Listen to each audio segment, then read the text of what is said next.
What's up, y'all? This is the Adapt or Die podcast, a podcast that explores new and relevant ideas for the purposes of self-growth and helping you live a more fulfilled lifestyle. My name is Armel Tala. And my name is Ben Smith. We're two university students pursuing our own journeys of self-growth with the hopes of sharing our findings with you.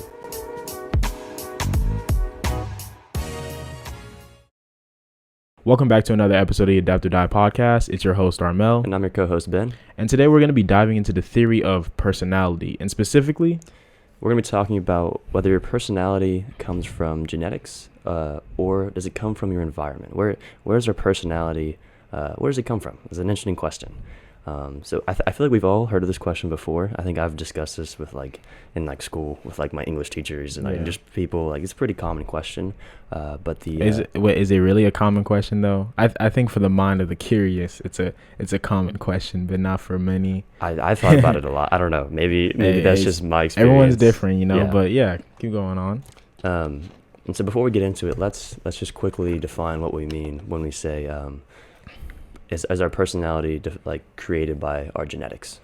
So genetics obviously being your DNA, your passed down traits. And we say, is your personality defined by your genetics? Does it come from similar to how my dad has blue eyes, I have blue eyes? Yeah. Is my dad mad all the time? So I'm mad all the time. Exactly. Do those traits are they passed down inherently? Is it from your DNA literally, or on the other hand, is it from your environment? Yeah. So environment would be pretty much anything that's not genetics. Yeah. Obviously, a big one would be your parents, yeah. right? That's a main one. But then we also have friends, experiences, just your society. Literally any input that's not genetics will have an effect on who you are. Yeah. So, and that plays that's gonna play a lot in so talking about just how your environment affects you, right? Yeah. Exactly. So let's start with genetics. That's this one is definitely it's not much I know a lot about, because a lot of times I don't know, when I think personality, genetics doesn't come to mind though. It's actually kind of weird, isn't it? When you think personality, you're like, okay, if my dad's mad, I feel like it's not something that was in your gene coded you gonna be mad all the time or frustrated. It's more you've been around it, so that's just kind of what you pick up. But, right. But what does genetics say about our personality? So, as a disclaimer, we do not know. We do not. No, I'm not talking about us. I mean, as a society, scientific literature, genetics is not very well understood. The more we learn, the more we are confused. We don't really understand how it works. That's the more we learn, the more we're confused. Yeah, the more we learn, the more we realize how much we don't know. You know what I mean? Yeah. It's that type of thing. It's we know we have 23 chromosomes and we have all this DNA, and the DNA, different DNA kind of tells different activation patterns or whatever. Yeah. And we know how that works very well to an extent with physical traits, eye color, skin color, hair, whatever, height, we kind of understand that much better than we do but for personality, there's not a one gene where it's this right here, that makes me aggressive. No, it doesn't really work. It doesn't work like that at all. Genes, they're not singular. They kind of work as a whole. So not one thing determines your eye color. It's multiple parts. And so similar to that, your personality, if it's not determined by one thing, it's very very complex. Multitude of factors within the genes. And so let's just on an experiential basis, how much would you say how much do you think genetics plays a role in your personality?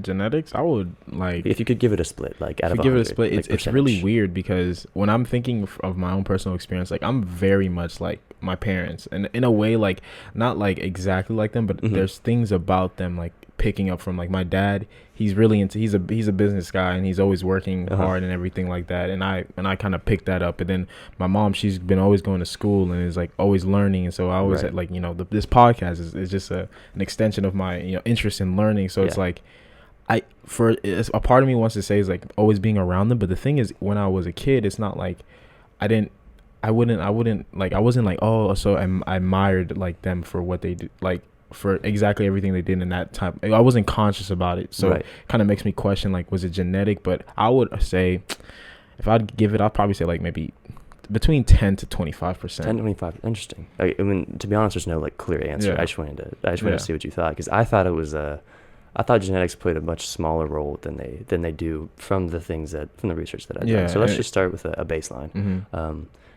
Obviously, we're younger, so we don't have kids. But if you ask adults, and especially anyone who's in primary school, childcare, kids definitely come out with certain temperaments, like out the womb. Like they're born with like certain temperaments. Like they might be more prone to being aggressive or being maybe they're more emotional, maybe they're sad, happy, whatever it is. Like the kids definitely have they're definitely born with personality traits. Like from a baby, some babies are like don't cry a lot, some babies cry a lot, and then and like you can't like if that happens from day one, like clearly it's genetics, right? It's like you were born with it. You can't just like your baby hasn't been taught anything yet. Yeah, exactly. So on like just like on a very logical level, we can say like we know genetics plays a role, like for sure. That is so true. I didn't even think about that. And that's an important point. Just like we know for a fact, genetics does play a role. Yeah, and that's not like and our evidence is a baby. Right, and evidence is just observe a baby. Yeah, and it sounds kind of dumb, but like it's true. Yeah.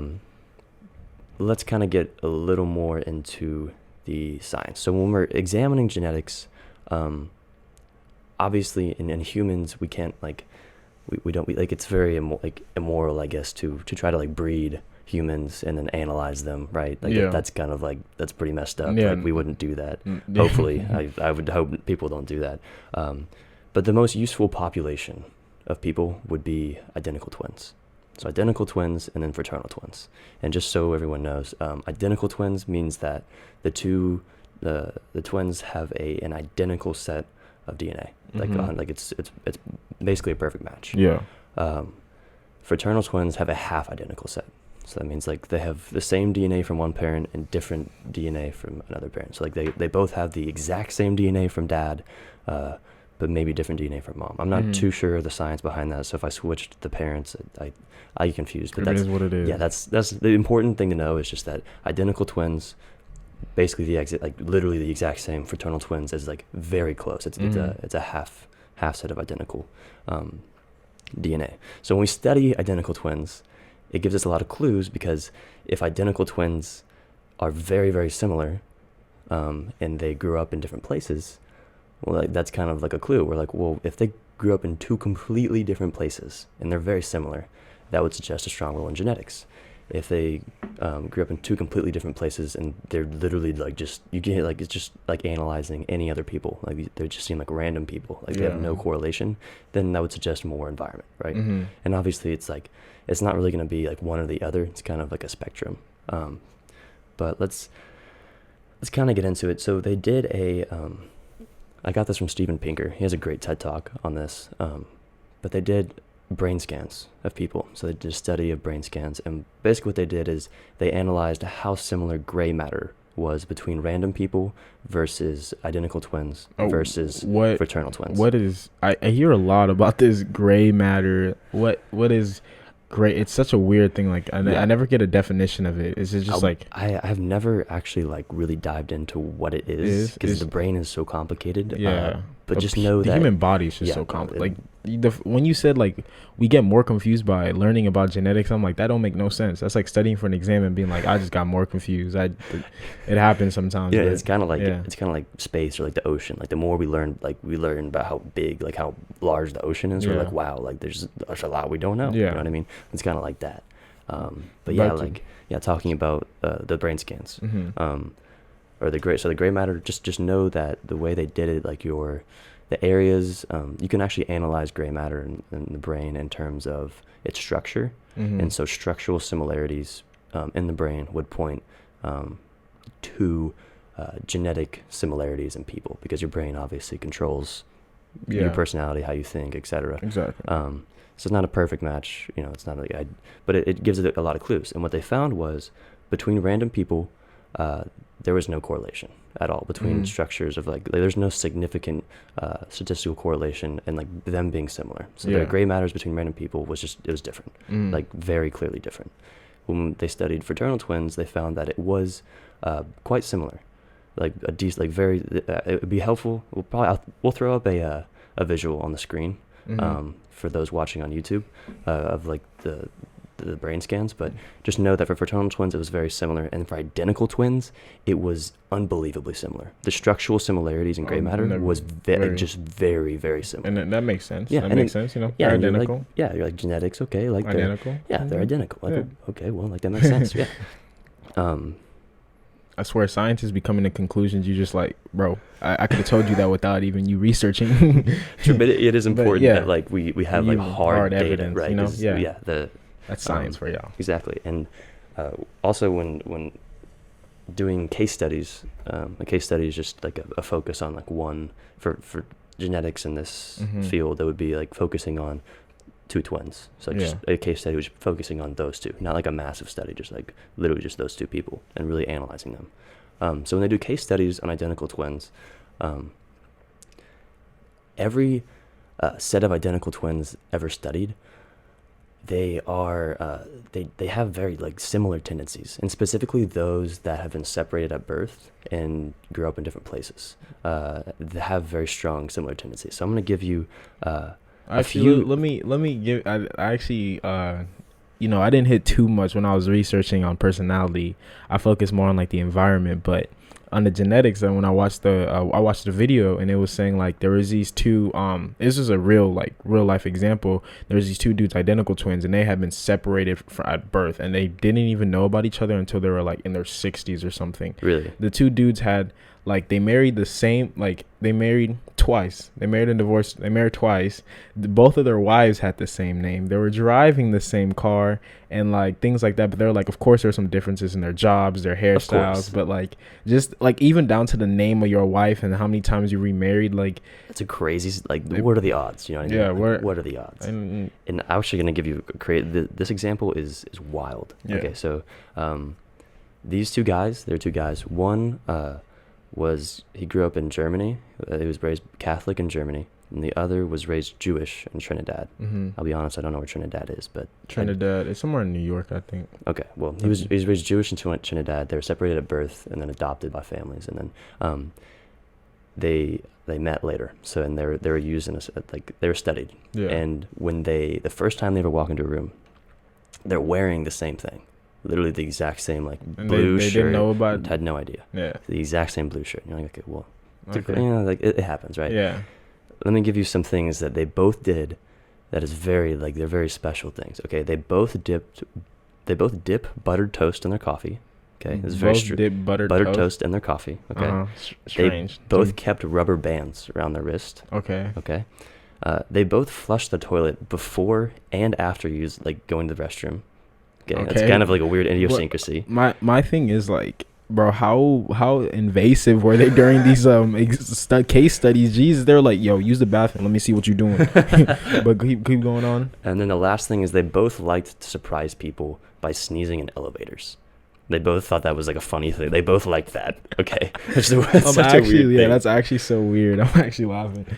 But like you see, like those are okay. So, and that's just one example. That's a pretty strong example. But it just gives you an idea of like he was raised Catholic Catholic German versus Jewish in Trinidad. Okay, these are very different cultures, different people, everything's different. You know what I mean?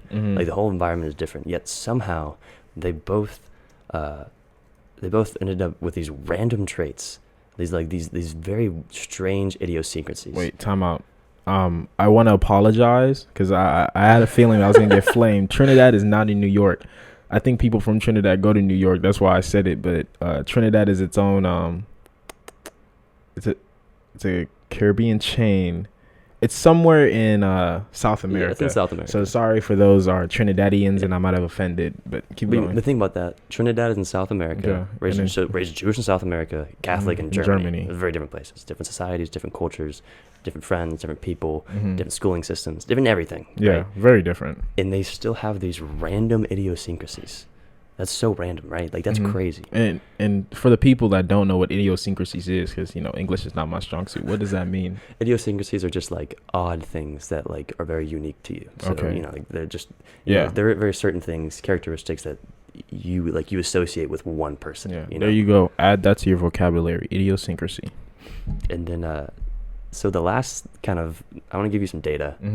This comes from an open source textbook for Introduction to Psychology, and they give some data based on how similar, like the correlation between identical twins from genetics and from the environment.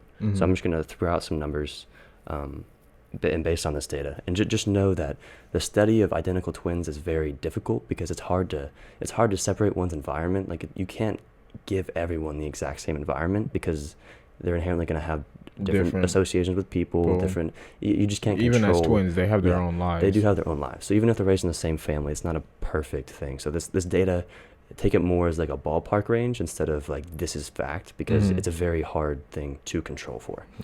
But I'll just throw some numbers out.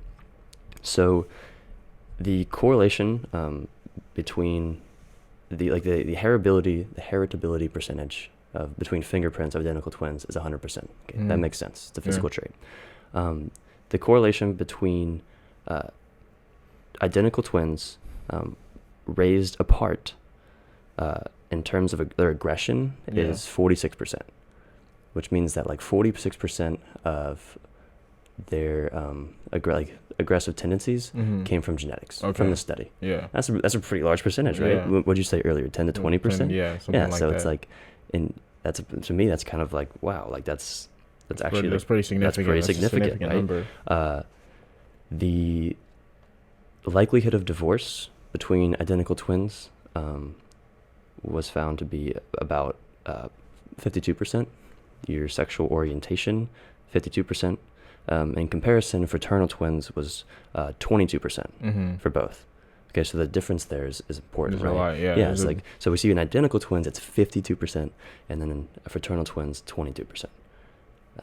So it's highlighting the fact that like the closer you are in genetics, like the more likely you're gonna have the same kind of, they're gonna have in this case same sexual orientation, and same the likelihood of divorce, as you mentioned earlier. They divorced, like remarried twice, like the same likelihoods there.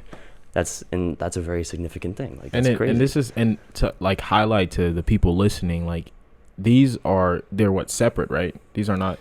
So in this case, so those were actually raised together. Okay. So the aggression twins, they were raised apart.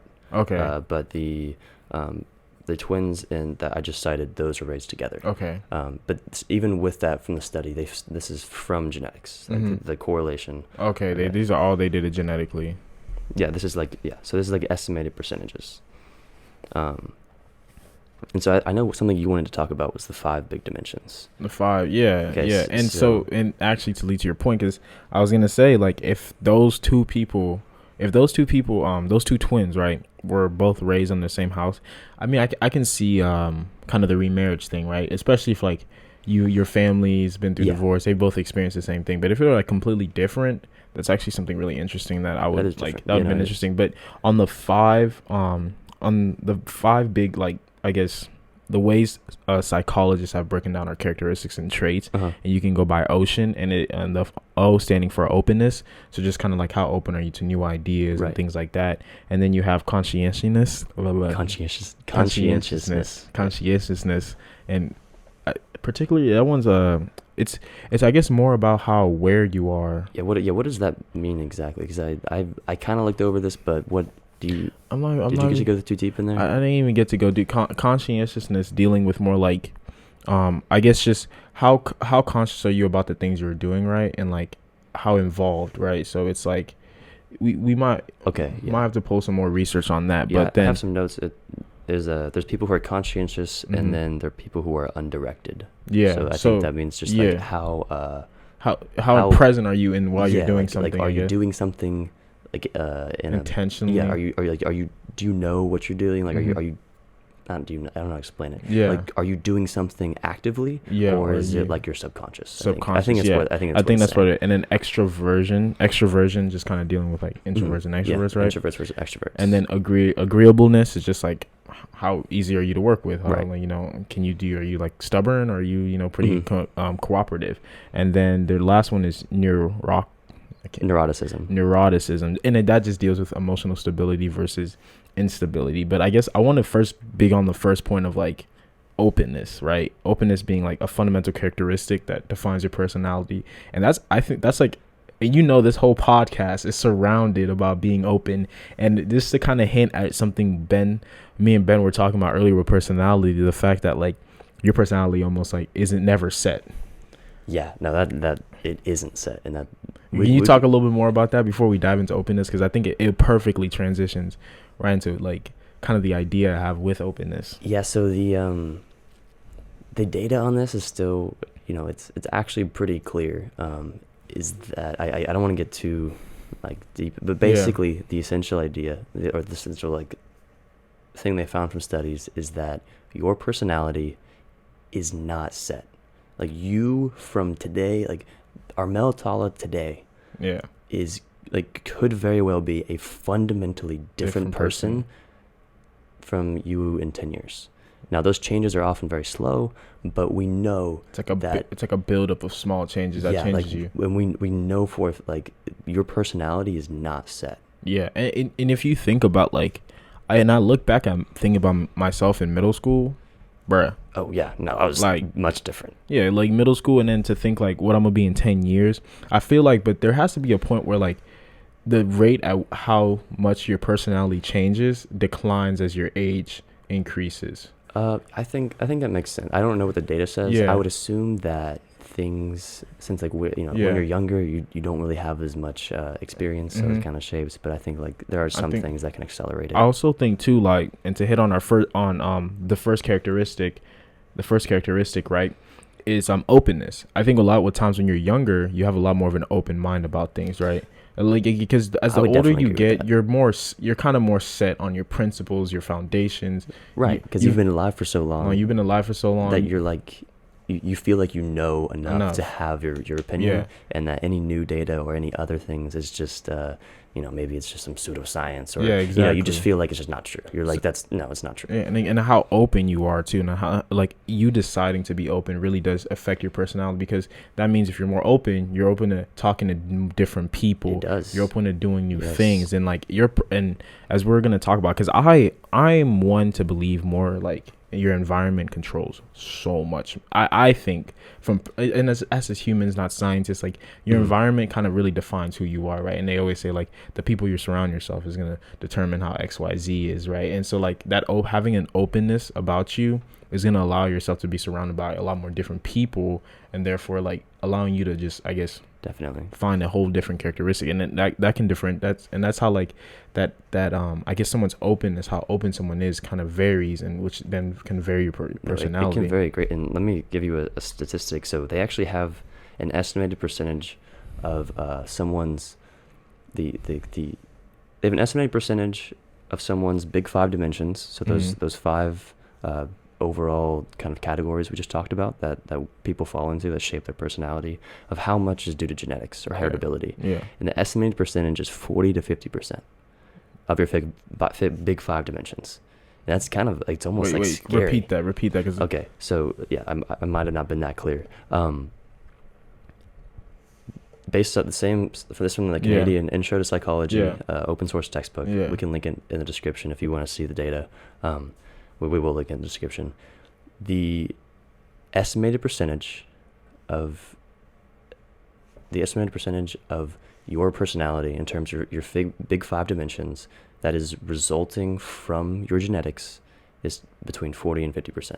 Now it's an estimate. It's not, we don't really like, it's not concrete, but that's still a good, it would almost make sense. Like the way I'm thinking about it, sorry to cut you off, and the way I'm thinking about it is like 40 to 50 coming from genetics, right? Like like how open of a person you are can't change depend on like, obviously what you go through, but people kind of have like this fundamental like floor or like ceiling of where they begin with their openness, right? How they begin with their openness. I definitely think so. So like in all these characteristics, like your conscientiousness, your extrovertedness, your agreeableness, your emotional stability, those are a lot more things I would actually say kind of lead on more genetics, but these lay like the foundations to what else would build your personality. So I can see in the study how like in genetics kind of lays a foundation, like, okay, these are the five things are going to establish how your personality builds throughout the rest of your life. And then your environment kind of And then your shapes it from environment there. starts to, you know, shape it and play with it. I have a really great example Okay. of how like that how your environment shapes your genetics and how they actually work together. So this was given. I found this from Professor Stephen Jones, and so he talked about a Siamese cat. So Siamese cat, they studied the passing down of the color of the cat between just like passing down from like offspring, right? They found that like they know the exact DNA, I don't know the exact terminology for it, but they know the exact DNA that controls for the cat's color. Yeah. Okay, so they know where it comes from. And so when they control for that, they make sure that that's the same through the offspring. They found that when the cat is in, let me make sure I get this right. When the cat is in a cold environment, when it grows, when it develops, it will have black fur. Yeah. And when it's in a warm environment, it has light fur. Okay, and like that seems kind of that's just the exact same genetics, as far as we know, that determine the color of a cat. And this is it's like we know this, like it's like you can study it. This is the one thing that the scientists were like, all right, we're not confused on. Like the way it was explained, like he's very sure, right?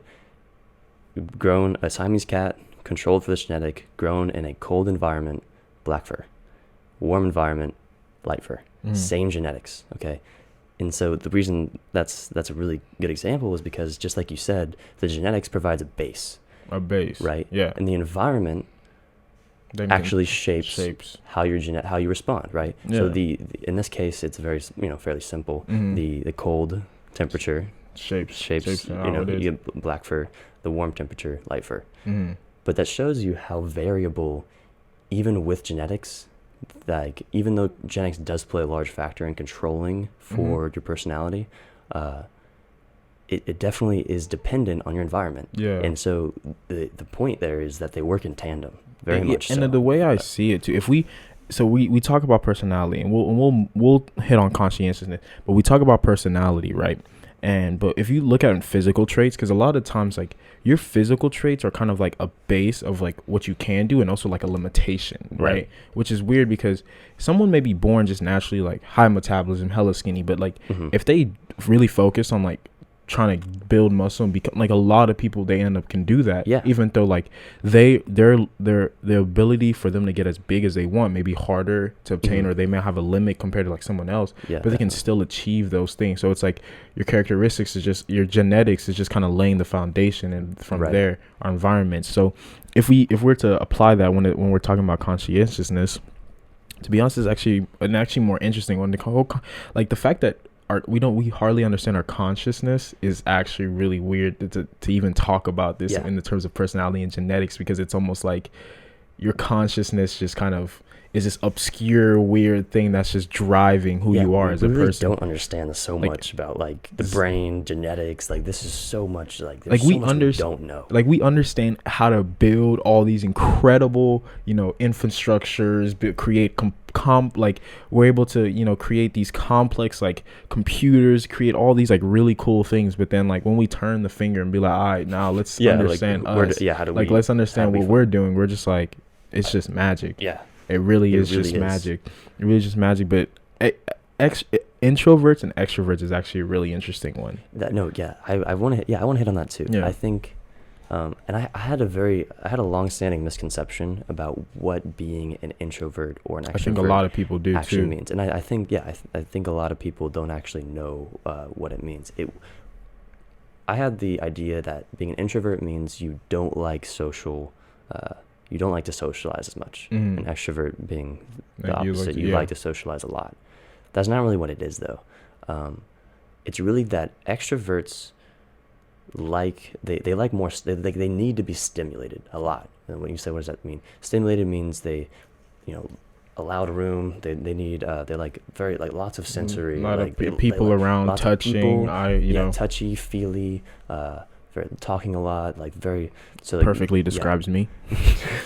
Like so they would love like a loud concert. There's people everywhere, the music is blasting, like you can you're just going around. Extroverts like hugs, they like things like that. So they like the sensory.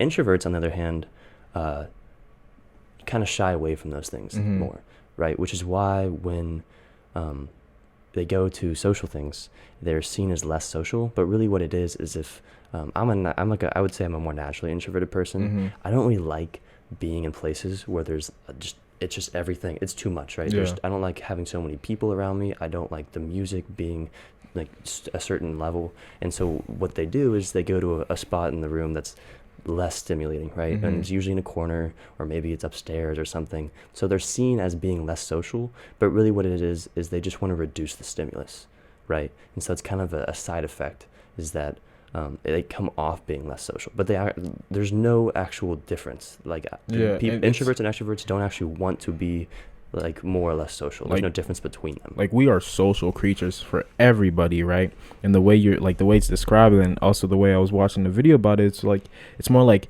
they just thrive in different environments. Yeah, right. So It's like they both want to be social. It's just that extroverts, they thrive in, like, I guess what we would call social events, like more of those, because they're fine with the noise, the stimulus. It gets them going. It's actually what makes them want to socialize. While introverts is like they thrive in a more very calm calm environment, where that's where they can't. So they're more like, I want to have one-on-one conversations, and kind of like things like that. Where extroverts just like, I'm gonna pop talk to like 5 different people within 5 minutes. So it's getting understanding that these two people are very are not, like, one does not mean that like one's antisocial, one's another. It just means like they thrive. Their social skills thrive in different environments. They function differently, and because of that, they like you just said, they thrive.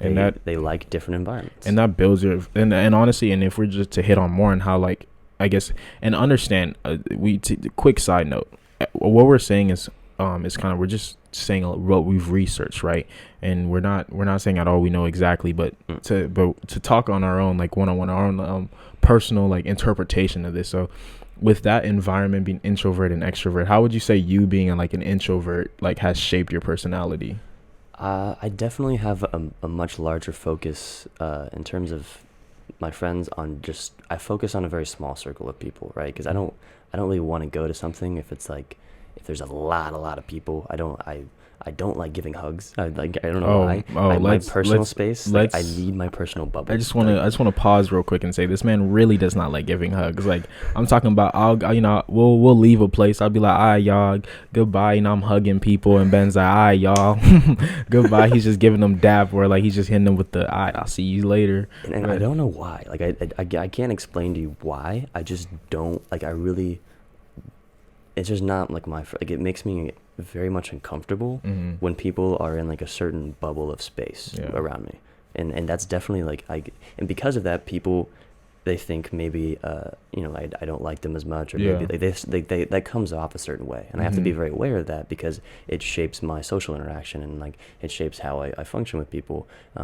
But being an introvert, I definitely like smaller things, smaller groups of people. I just want to hang out with like maybe 5 or 6 people most of the time. Obviously, there's a time and place for everything. Exactly. So, I'm no one's one way or the other. But like, what about you? For me, in high school, I was very much an extrovert. I was I cared a lot about I cared a lot about like other people thinking, and I've always been the type like be like, oh, I like large crowds. I don't mind talking to a lot of people. So for me, the way it kind of shaped my personality, it definitely made me into someone that like I just talked to a lot of people. I became, I think, in terms of personality wise, like being an extrovert, it just obviously makes you outgoing. It makes you just kind of like it also made me the struggle with I guess dealing with like caring about what people think, right?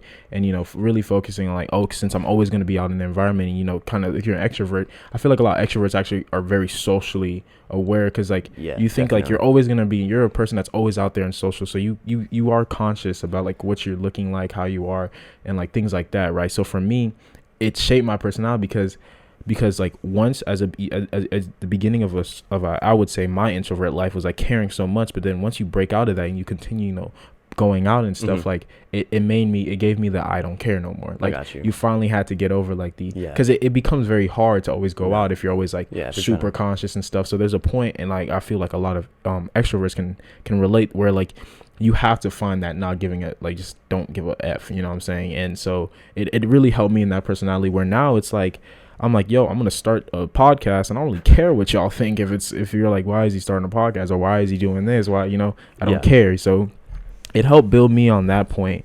And like, I do want to hit home on this concept of reciprocal determinism, right? So this is getting back to like the environment, right? And so, how how introverts, extroverts thrive in a different environment, right? And so always being, and like as an extrovert, always being out with people in high school, I was always out with people that went out and stuff like that. It just kind of reinforced that personality of like, oh, I'm the type of person that, I like to have fun. I want to. And like just the fact that you chose friends who were extroverted is going to make you more extroverted. Because what are they doing? They're hey, yo, I got a party on Friday. Yeah, exactly. Hey, we're going to a concert on Saturday. Exactly. You're trying to come through. Like, exactly. And so just the fact that you're being friends with them, you're actually choosing an environment that reinforces your extroversion. And for the people that don't know what I mean by reciprocal determinism, like an example would be the kind of books you read, the music you listen to, the friends you hang out with say something about your personality, because people can choose to be in a different environment, and then those environment in turn continue to like reinforce those personalities, as Ben highlighted perfectly with that example. And it's food for thought. A nice little quote that I found that was really nice, I think interesting, gets you thinking, is we're both the creators and the products of situations we surround ourselves with. That's such an that's kind of a profound quote. That is actually like a profound, like, sadly I cannot say profound thought from Armelicus Melius, because that's not mine. I'm not gonna take credit for that, but it's such a profound thought to think like literally that is what reciprocal, like, we ourselves pick the people we want to hang around. We pick those, and then in turn, whereas like as highlighting, we're the creators. We are the creators. We pick the people around. We read. We're the ones that pick the books we want to read. And then, but then we're also the products of our environment. We're the products of the people we pick. We're the products of the choices of our environment. So it's such a crazy thing, and I really think that that understanding this, it makes you, it actually makes you, it can change where you're going in terms of like life and success, like how people always talk about, definitely, you're the friends you are around, the people you are around is who you're going to become. But guess what? You're the ones that pick them. Right. So then you picking them is you deciding where you want to go in life, and therefore they're just going to reinforce that you're actually heading towards that direction. The key thing there is that there's an element of control in your environment that we all possess, that we kind of, a lot of times we kind of give that control up. We kind of, we in our minds we're like, oh, like it is what it is. Like my friends are just like that, and obviously like you don't want to like stop hanging out with people because there's XYZ or ABC, but the point, like in a very like practical application of things like this would be like when you're studying. If you put your phone right next to where you're studying, face up, and turn your notifications on, and you're gonna see every single thing that comes through your phone as you're studying, and as a product of you choosing that environment, you're probably gonna not be as focused, less productive. And so the way that this is very applicable is that if you are actively being conscious of your environment and how you choose what environments you're placing yourself in, you can set yourself up for success or failure based on that. And that works on a macro level, like we just said with friends, like in a generally speaking, but it also works on a micro level with that example of like studying. So it works in small amounts of time, large amounts of time. Your environment is very powerful in shaping what you do, and you have control over your environment to an extent. So beautiful note, and I'm just gonna say the quote again, because we're gonna wrap up on the last 2 points we didn't get to hit. But the quote again: we're both the creators and the products of the situations we surround ourselves with. So you guys, food for thought, take that in consideration. But to quickly hit on extroversion and agreeableness, actually we did hit on extroversion. Agreeableness and neuroticism, agreeableness, and how that shapes your personality. That's it. What do you think about that? Like, it's interesting that they put that on there. There's a reason why. And I think when they say agreeableness, I think what they're referring to, obviously I'm not like a psychologist, but I think what they're really referring to is your willingness to do certain things. So like, let's say my friend needs me to take him to the airport. Yeah. And I just really don't want to. Like, Mm-hmm. are you like a more agreeable person? Are you kind of like, well, like it's good to help out my friend. Like I want to do this. Or are you more like stubborn? Like I want to do what I want to do. And that's kind of a selfish example. Maybe Yeah. that's not the perfect example. But it kind of gets at, maybe a better example would be, you have work to do, right? Mm-hmm. And your friends are asking you to go out, but you know that you need to get some work done before you can go out. I think what they're referring to is people who are less agreeable, might stay firm, and they might be stubborn and say, I have this work to do. Yeah. Like I can't go out. While And- maybe more agreeable people might say, well, no. It's fun. So pulling up, actually I got this from a crash course. Really, crash course is amazing. But so they have two spectrums in which he's defining agreeableness: Mm-hmm. ruthless, suspicious, uncooperative, and soft-hearted, trusting, helpful. Okay. So more highlighting, I Yeah, guess, I on the think- fact of like how well are you able to work with people? Because Yeah. in the That's- following, it was said that on these personality traits, right, that openness and conscientiousness are very good predicators of life success, and extrovertedness and agreeableness are both conducive to working well with people. Yeah. Right. And it was openness and conscientiousness are very good predictors of life success. Yeah, and they said like open people achieve that success through being audacious and occasionally odd, which actually makes sense because if you're open, you're pretty open to. Audacious just stands for showing a willingness to take surprisingly bold risk. As an open-minded person, you're more likely going to want to take those bold risks. And I think one of the major ways that openness propels success is, well, a lot of times what you see is, with successful people will say, wow, he had such a great opportunity there. Like that was like, he really sees his opportunity. And I think we all think like, oh, he's so lucky that he got that opportunity. But I think the difference is that we all have opportunities, but people who are more open-minded, they actually are more aware of those opportunities and are able to seize them. Okay, their third eye is open. Yeah, they're more open and willing to see opportunities that other people may or may not see. Now, that's not to say that people are closed-minded or it's not a perfect predictor. And this is and we were talking about conscientiousness, so this is how there's two spectrums. So there's this organized, careless, and impulsive, and then there's organized, careful, and disciplined. Interesting. And so the following on the TED Talk with it's called Who Are You Really? The Puzzle Personality by Brian Little as the speaker. He says that conscientiousness people achieve success through sticking to deadlines, persevering, and as well as having some passion. So I can see how the organized, definitely. the careful, and the discipline. And that makes sense, right? Like if you're disorganized and you don't have any like real direction, how are you going to be able to channel all of your energy into something for success? Yeah. It's going to be much more difficult. Now you can't do it. People do it, but like you're going to have a much better chance, much higher chance exactly. at success if you're more conscientious. Exactly. And to conclude it, we're talking about, say the word because I just can't say it, Neuroticism. I'm going to get it one day, and it just deals with emotional stability and instability, and it's highlighted here. So someone on the more stable side is calm, secure, self-satisfied, right? Yeah. And then someone on the anxious, insecure, and self-pity side is on that is more a little bit more emotionally unstable, right? And I think the emotional stability thing is it's an interesting one, because I would say that what it really means to be like not stable, it just means that your emotions just go flying up and down all the time, right?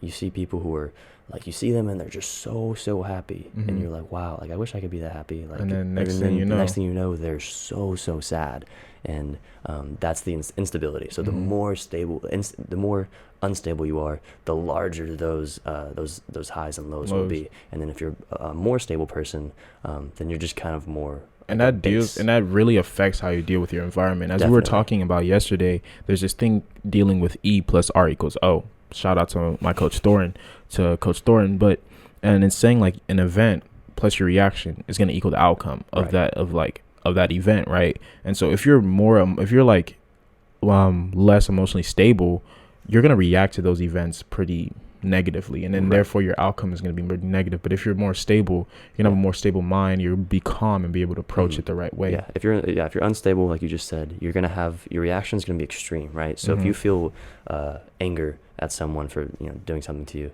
that anger is gonna be amplified to a much greater extent than compared to someone who is more like who's generally stable. And because of that, your reaction, because of your anger, your reaction and the way you act towards them will likely be more extreme as well. And so that's kind of like a good example of seeing how like being stable or unstable can affect your reaction to certain events. Exactly. And to hit it home on our last point, it's to ask the question that truly starts all of this personality. Who am I? Who is me? It's like, who or what is self, right? And I'm gonna give you a definition. Okay. And then I guess we can just quickly hit upon our topics and call it a day. The self is the organizer of our thoughts, feelings, actions, essentially the center of our personality. It's interesting. And this is by who is the guy? What's his name? It's like Jeff Green, John Green. I'm sorry for those crash course. I know it's a Green. Green. Really smart dude. But the self is the organizer of our thoughts, feelings, actions, and essentially the center of our personality. How does that make you feel? I mean that sounds about right, honestly. Like I think that like they kind of, in my mind, that kind of coalesces very nicely with how I think about personality. Like you are the conglomerate of how you think, how you feel, and how you act, and all of that plays into your personality. So I guess that's a beautiful way to end this episode of, is personality genetic or is it inherited? And I guess from this let's come to a conclusion real quick. And to conclude all of this, and you guys are hearing that, you heard us talk about the genetics and how these twins, can have very close traits and things like that. Right, yeah, and so genetics clearly plays a very large role. And I think we said it we kind of came, like, it lays the foundation of who you are. Yeah, to be fair, I don't want to give any hard conclusions here because it's just so our not conclusions. Well. Our conclusions. Just to be clear, AOD conclusion. Like genetics plays a very strong role, and that will give you a foundation. And then, similar to how the Siamese cat was affected, our environment shapes who we are in a variety of ways. So it's clearly both. If you had to say, so you started off with 10 to 20%. Where are you now? I am solid on 25% laying the foundation from genetics, and 75% because you're born once. You being born is an event and an occurrence that happens, at one time. But you living is years and years. I mean, you can argue the aggregate of like all the people before you is a lot more years and all. I mean, I think the only way I would fight you on that is like think about how many like traits are determined.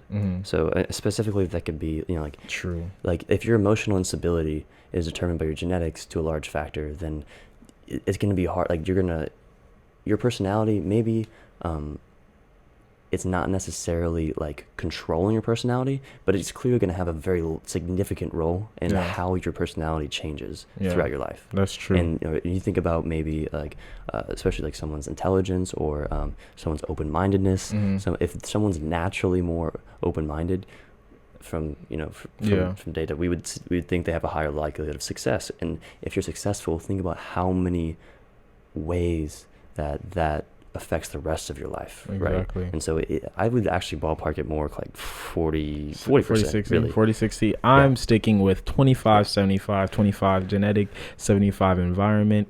My boy Ben is where you landing at? 40% genetics, 60% environment. Guys, let us know what you think. Comment below what you think.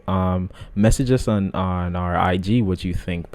And that's going to come to a conclusion of this first half of the our personality series.